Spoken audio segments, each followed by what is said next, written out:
Tombona ho aminareo avana ny fahasoavana sy ny fiadanana avy n'Andriamanitra ray sy Kristy tompontsika. Any moa dia Alahady izay ao anatin'ny ray volana ho antsika Alahady moa ty volana Febroary ty. Lohahevitra vaovao dia ny hoe mampahafantatra ny asan'ny Tompo ny soratra masina. Mampahafantatra ny asan'ny Tompo ny soratra masina.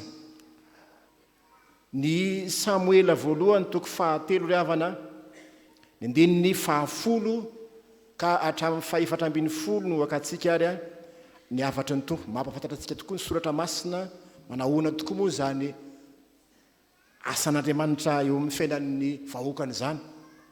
Samoela mbola zaza no resahany eto, misiraka zay ampanaoviny Jehovah azy. Misy zavatra zay tsy zakan'Andriamanitra. Ka i Samoela zay mbola zaza no irahan'Andriamanitra. Tsy hoe zazakely akory Samoela teo fa zaza efa afaka mihaino tsara, zaza afaka miteny, zaza afaka nanderery. Volaza hoe nandrefeo izy tao amin'ny tempolo moa izy mianaka izy ty izy Elisy Samoela. Samoela mbola zaza dia natory tao amin'ny tranon'Andriamanitra. Eli efa antitra efa pahana amin'ny masina dia atory tao amin'ny tranon'Andriamanitra.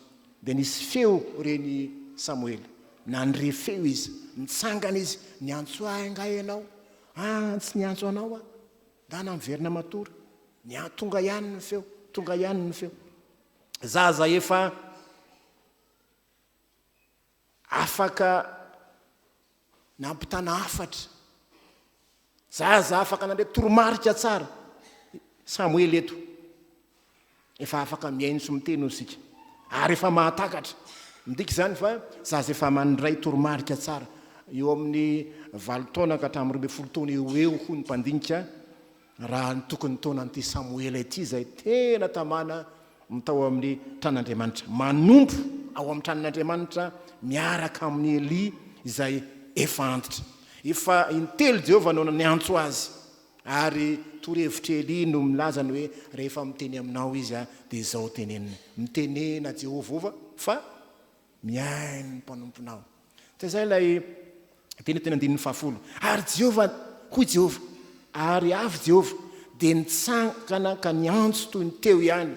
Ry Samoela, ry Samoela, dia namaly Samoela hoe mitenena fa mihaino mpanomponao. Ay ny ankizy rehetra ny teny zany. Misy famarinana roa ry havana azy tsika raisina eto amin'ny tenanten'Andriamanitra ity. Voalohany dia zao, Jehovah dia miantso ny olona izay tiany irahana hanambara ny hafany. Jehovah miantso olona izay tiany irahany hanambara ny hafany. Raha marina moa fanamafisana satria efa niteny Jehovah ary mbola mampatsiahy ny teny manakariva izy. Jehovah eto manomboka niantso hoe Samoela, Samoela, tahaka niantso nataony tamin'ry misesy sy ny sisa, miantso amin'ny anarany, manendry azy manokana nao asa anankiray. Eto zany dia tsy kisendrasendra ilay antso eto, tsy avy amin'ny olona fa avy amin'ny Jehovah, ary antso misy tanjona mazava. Dia ny anambara ny hafatr'Andriamanitra, fanambarana zay tsy zay mapetipety ny olombelona fa tena fanambarana avy amin'Andriamanitra. Mbola zaza Samoela eto nefa dia antsoina mba hanambara ny hafatr'Andriamanitra. Any hoe tsy mifidy taona io zany, tsy mifidy olona fa zay tian'Andriamanitra. Fatantsika tsara Jeremia hoe mbola zaza nefa dia nasain'Andriamanitra aminany. Ny antso eto rehefa namalala, tsy tombotsy ho an'ny olona manokana eto, fa tena fanambarana hafatra avy amin'Andriamanitra. Voalaza ny hoe 1:12, Indro anao zavatra ho amin'ny Israely aho. Hoy izy tamin'ny Jeremia, Jehovah ny hoe Indro nataoko ambavanao ny teniko, misy zavatra tiana ambara aho, tian'Andriamanitra ambara aho, hanfatra, andraikitra zany. Ary miantso ny olona izay tiany antsoin'Andriamanitra, tsy arakaraka izay eritreritsika olombelona io. hafatra manokana. Hoy ny 112 angitsingitsina ny sofon'ny roa izy. 112 zay andre zany dia angitsingitsina ny sofon'ny roa. Inona moa to mangitsingitsina? Mampangovotra dikan'izany. Nefa tsy maintsy ambara. Hangovotra ny sofon'izay miendro zany. Dikany hoe mangovotra eto dia hoe maneno mafy. Tahaka ny hoe maneno mihaino feona bafla midoboka mafy. Mila tsy ho zaka ny sofiny. Miorooro ny sofiny. Zany no hafatra zay asaina ambaran'ny Samoela eto. Raha marina ry havana ny tena miantso ny olona nambaran'ny hafa ny tompo. Tsy hafatra mampiona sy mampahery foana, fa hafatra koa manaitra, mampatsiahy, mety anafitohina, mety manitsy. Satria hafatra ho an'ny Eli misy nge io e. Elisa ny zanana moa indrindra indrindra. Ary tsy moramora zany manambara ny hafatr'Andriamanitra zany. Jeremia moa dia milaza ny hoe tahaka ny afo mirehatra ato am-poko ozy izy. Sasatry miaritra ho ary tsy mahazaka. Tahaka zany ny filazan'i Jeremia ny hoe rehefa andrana anambara hafatra ho an'i Israely izy, tahaka ny afo mirehatra ato am-poko ozy. Zany hoe tsy safidy io zany. Rehefa Andriamanitra maniraka, tsy maintsy miteny. Zany ilay fanekena ny antson'Andriamanitra. Jehovah miantso antsika. Antsoina ho mpitondra hafatra isika.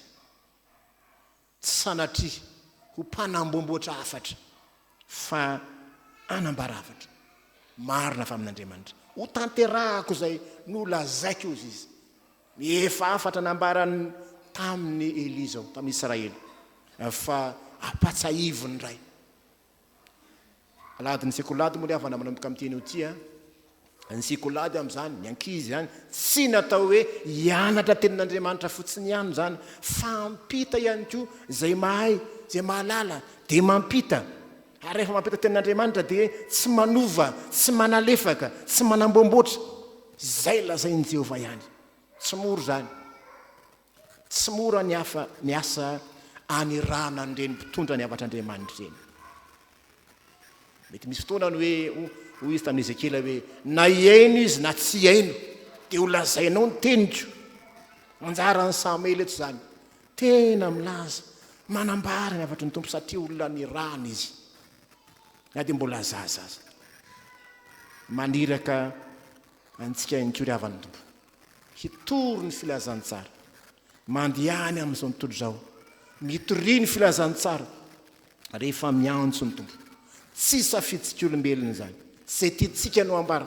Fa zay tian'Andriamanitra ambara. Ampafantaro ny sitrapon'Andriamanitra ao amin'ny teniny ho an'ny vahoakany, ho an'ny manodidina anao, ho an'ny mpiaramonina aminao, ho an'ny ankohonanao. Tsy zay tiany olona ho reakory, fa zay tian'Andriamanitra ambara zay nolazaina. Misy antony ry havana ne, misy antony manokana matoa manirakolon'Andriamanitra. Fa maninona tsy niteny ny vatana tamin'ny Eli Jehovah, fa zazakely 9 taona ny rano, zao ny tenenao amin'ny Eli. Inona no anton'izany? Misy antony manokana. Andriamanitra maniraka mpanompo. Mety za zany, ianao zany. Mety ianao nataon'Andriamanitra fitaovana ampelantanany, iraka hanambara ary tsy maintsy ambara zany.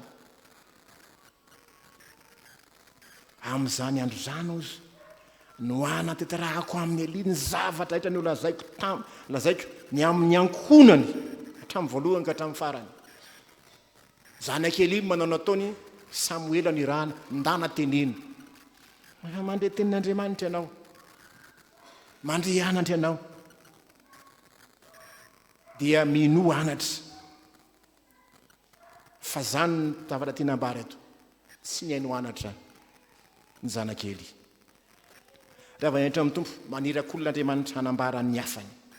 Osika ny hoe tsy hoe manambitamby foan'Andriamanitra, tsy hoe mahari-po foan'Andriamanitra, tsy hoe mandrahona foan'Andriamanitra, fa manatanteraka koa ny teniny izy.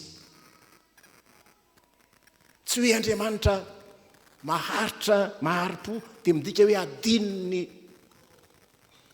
ny zavatra saika nataony fanasaziny tsy riavana samy napatiavintsika fa mahari-po Andriamanitra fa misy fetra ny famindrapon'Andriamanitra tonga amin'ny fotoana zany ny hafatra ambarety tsy maintsy ambara ny hafatra amin'ny sy ny taranany ny faharitan'Andriamanitra ny famindrapon'Andriamanitra dia fotoana ibebahany zany fa tsy hoe fahazon-dalana hanoe anotakory rehefa men'Andriamanitra famindram-po ianao zany no andrahana amin'Andriamanitra zany andrahana amin'ny fiangonana ampatsiaro azy mba tsy ho tamana amin'ny fahotana izy fa ny faharoa ry havana avatra faharoa famarinana faharoa dia zao no hoe Andriamanitra dia manafay izay tsy mahavita ny andraikiny fanompona ny resahana eto fanompam-pivavahana ny resahana eto efa nambarako taminy fa ho tsaraiky mandrakizay ny taranany no ny eloka izay fantany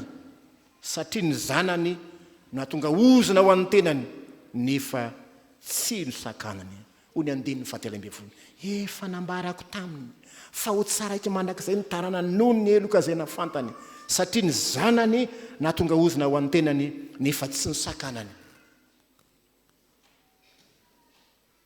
zanak'i Eli zany ane olona manana maizy azy mpanompon'Andriamanitra ne zany mpaminany zany fa eto izy dia ho tsara an'Andriamanitra ihany koa tsy mifidy tavan'olona amin'ny fitaran'Andriamanitra manafay Andriamanitra izay rehetra tsy mahavita ny andraikiny inona marina moa ny fahotany Eli sy ny zanak'i Eli eto ny Baiboly dia milaza any amin'ny Samoela 2 any alohaloany vakeo ry any an-trano rehefa anareo fanimbazimbana fanatitra no nataony zanak'i Eli manararoatra hoe zanaky ny enjana dia maninona dia misetrasetra zay mihitsy le izy ambaran'ny Soratra Masina hoe zanaky ny faharatsiana tsy nahalala an Jehovah hoe zanaky ny faharatsiana dia hoe benialala moa filaza azy zanaky ny faharatsiana olona tsy azo fehezina olona tsy matahotra an'Andriamanitra zany ny fahotan'ny zanaky ny mpaminany eto vohatra amin'izany dia ny hoe maka hena anterisetra alohan'ny anolorana fanatitra alain-drazalany ny hena dia hohanina ny fanompam-pivavahana nataony fakana tombontso manokana manimbazimba mivantana zany ny fanomponan'Andriamanitra lehibe ny fahotan'reto zatovy roa anankiroa moa ilay tovolahy zay zanaky Eli tantarina eto eo ihany koa ny hoe tena fananao fahavetavetana anatsiravina teo ambaravaran'ny tranolay zareo fahavetavetana fijangajangana teo ambaravaran'ny tranolay fiaonana tena fahotana zany ny fainan'reto zanaky Eli reto tsy niteny tokoa ave Eli niteny izy sa tsy niteny aloha sasa nanatra izy nananatra izy niteny izy hoy izy ny hoe nahoana manao an'izany zavatra zany ianareo any amin'ny Samoela 2 ny andininy Samoela 1 ny azafady 2 dia ny 7 dia nananatra izy nahoana nareo manao an'izany nareo re anaka tsy tsara zany anaka ohatra antsika ihany rehefa manao tsy mety ny zanakitsika dia maninona tenenina inona ary ty tenenina niteny Eli fahadosoany tsy mety zany saingy niteny fotsiny izy nilaza fotsiny izy fa nanohy ny fahotany ihany nanohy ny adalany ihany ny zanany nanohy ny anao ratsy ihany ny tena fahotany dia zao ny hoe tsy no sakanany rano marina isorona mihitsy tsy hoe tenenina fotsiny masina sy ny tsy masina tsy miaraka zany tokony esorona teo zay le fahotany nalana misy dika ngery avana ny hoe esorona tsy isan'ny teo amin'ny fiangonana tamin'ny fotoanandro satria nanao fahavetavetana sy nanao faratsiana toy izany zany ny fahotany Eli eto tokony esorona fa tsy nesorona tsy najanona zay ny dikan'le hoe voalaza eto hoe tsy no sakanany tsy najanona tsy nitapahany hatrehany hoe oko zay miala ianareo mirahalahy